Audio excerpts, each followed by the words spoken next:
कैसे हो आप सभी। स्टार्ट करते हैं आज का वीडियो लेक्चर। पिछले वीडियो लेक्चर में हमने पढ़ा था इतिहास का पार्ट 3 आरंभिक नगर, और उस वीडियो लेक्चर में हमने आपको आरंभिक नगर के अंतर्गत हड़प्पा सभ्यता के बारे में पूरी जानकारी दी है। आज का वीडियो लेक्चर में तो स्टार्ट करेंगे। इस वीडियो लेक्चर में हम लोग बात करेंगे वेदों के बारे में। वेद किताबें क्या कहती हैं, कब्रें क्या बताती हैं, इन सारे टॉपिक्स के बारे में हम लोग आज पूरी तरीके से इसको कवर करेंगे। तो चलिए बिना लेट के स्टार्ट करते हैं आपका वीडियो। मित्रों, वेद क्या, मैं ये तो मानता हूं कि आप वेद के बारे में अवश्य सुने होंगे, जरूर कहीं न कहीं से वेद को सुने होंगे। वेद शब्द का शाब्दिक अर्थ क्या होता है? मित्रों, वेद संस्कृत भाषा का शब्द है। इसका मतलब ही होता है ज्ञान। वेद से विद्या बनी है और विद्या से विद्वान बने। मित्रों, अगर वेद की मैं बात करूं तो मुख्यतः वेद 4 होते हैं। नाम तो सुना ही होगा, ऋग्वेद, सामवेद, यजुर्वेद और अथर्ववेद। चारों वेद हैं। इनमें सबसे प्राचीनतम जो वेद है ऋग्वेद है। बात करते हैं हम लोग ऋग्वेद के बारे में कि ऋग्वेद कब का लिखा हुआ है, कब कितना पुराना है, ये हमको उन समय के विषय में क्या जानकारी देता है।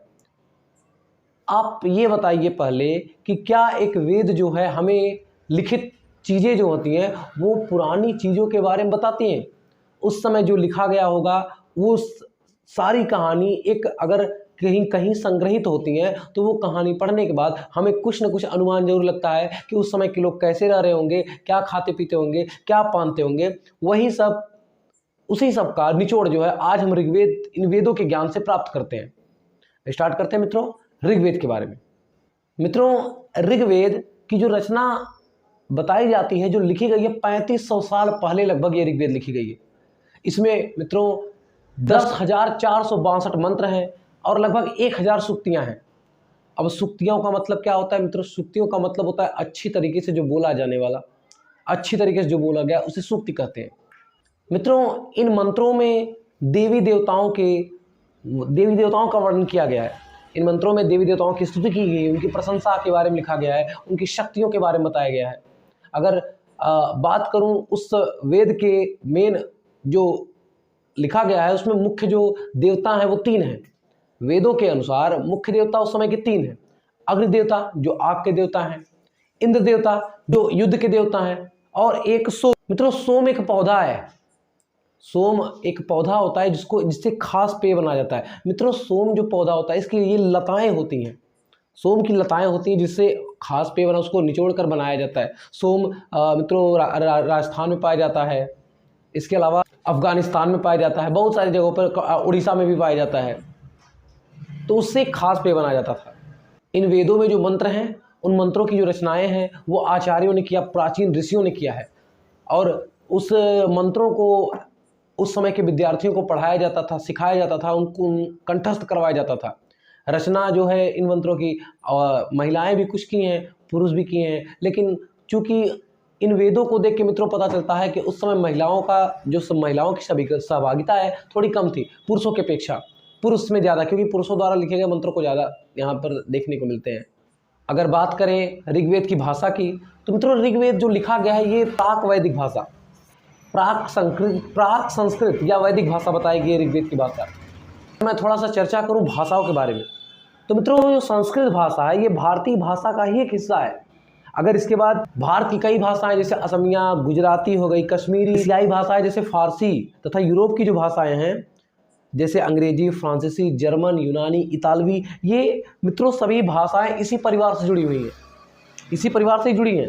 इन्हें एक भाषा परिवार कहा जाता है। जैसे ये ऐसा मैं क्यों कह रहा हूँ, उसका एक कारण ये भी है कि आप देखिए संस्कृत में मातृ शब्द का, संस्कृत में माता को मातृ कहा जाता है, हिंदी में माँ कहा जाता है, और इसी को अंग्रेजी में मदर कहा जाता है। तो लगभग मिलता जुलता है, इसलिए उनको एक ही भाषा परिवार कहा जाता है। और भी कुछ चर्चाएं हैं जो महत्वपूर्ण है, आपका जानना उनको भी बिल्कुल जरूरी है। जिसे बात करते हैं उस समय के मवेशियों की, मवेशी, घोड़े और रथ। मित्रों, ऋग्वेद में जिन युद्धों का वर्णन हुआ है वो युद्ध क्यों होते थे?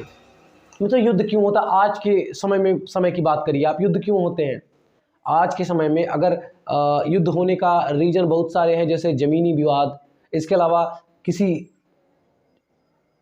चीज को प्राप्त करने के लिए विवाद। उस समय भी ये युद्ध ऐसे ही तो ऐसे ही कुछ ही कारणों से होते थे। जैसे अगर मान लीजिए उनको किसी भूमि की आवश्यकता होती थी, जैसे मान लीजिए उन लोगों को कोई चारागाह पसंद आया किसी राजा को और उनको वो चारागाह चाहिए, तो उसके लिए किसी दूसरे राजा से लड़ना, युद्ध होता था और वो चारागाह जीत कर ले लेते थे। इसके अलावा मवेशियों के लिए युद्ध में मित्रों जीतने के बाद मवेशियों को ले लेते थे लोग। मवेशी का मतलब क्या होता है? जिनको हम पालते हैं, जैसे चार पाए जंतु, जिनके पास चार पैर होते हैं, जैसे बकरी है, गाय है, भैंस है, ये सब मवेशी होते थे। तो युद्ध उनके लड़ने के बाद उन मवेशियों को ले लिया जाता था। इसके अलावा युद्ध किसी को बंदी बनाने के लिए भी लड़ते थे लोग।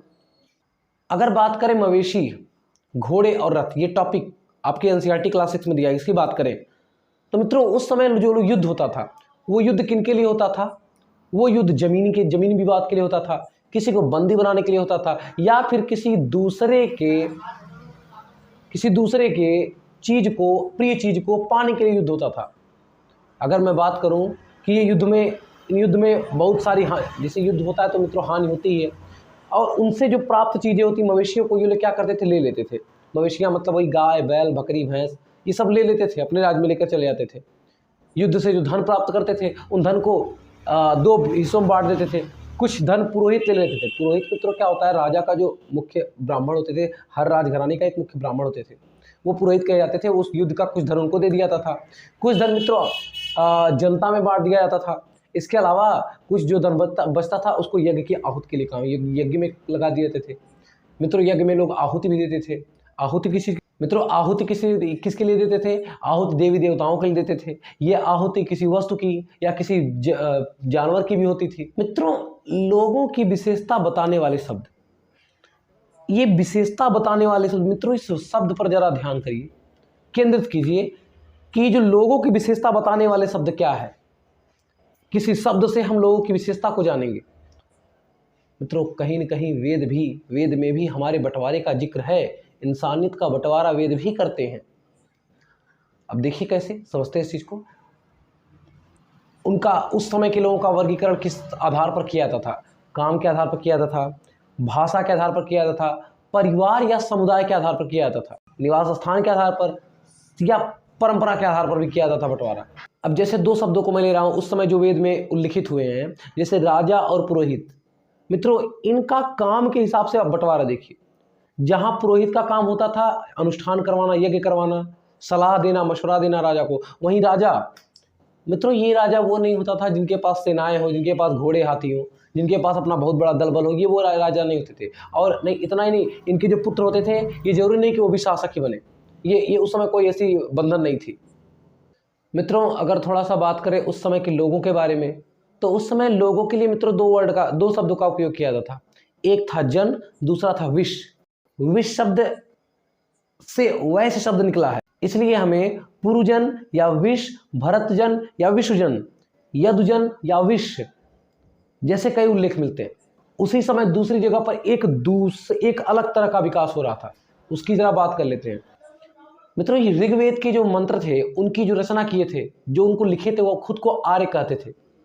आर्य का मतलब होता है श्रेष्ठ। जो ये लिखे थे वो अपने आप को आर्य कहते थे। और अगर मानने वाले हैं मित्रों तो न मानने वाले भी जरूर होंगे उस समय। तो वो जो न मानने वाले उनके होते थे, वो उनको दास या दस्यु नाम से पुकारते थे। मित्रों जब युद्ध होता था तो युद्ध में जो राजा जीतता था, वो अगले पक्ष के सभी व्यक्तियों को जिनको वो बंदी बनाते थे, उन्हीं को अपना दास बनाते थे। वो उनसे जो चाहते थे अपने मनवांछित काम करवाते थे। बाद में यही दास का अर्थ मित्रों होता है गुलाम। यही दास का स्त्रीलिंग दासी भी होता है। मित्रों हमारा अगला टॉपिक होगा खामोश प्रहरी, कहानी महापाषाणों की। अगले वीडियो लेक्चर में हम इसको देखेंगे। आज की वीडियो लेक्चर यहीं पर समाप्त करते हैं। इजाजत दीजिए, धन्यवाद।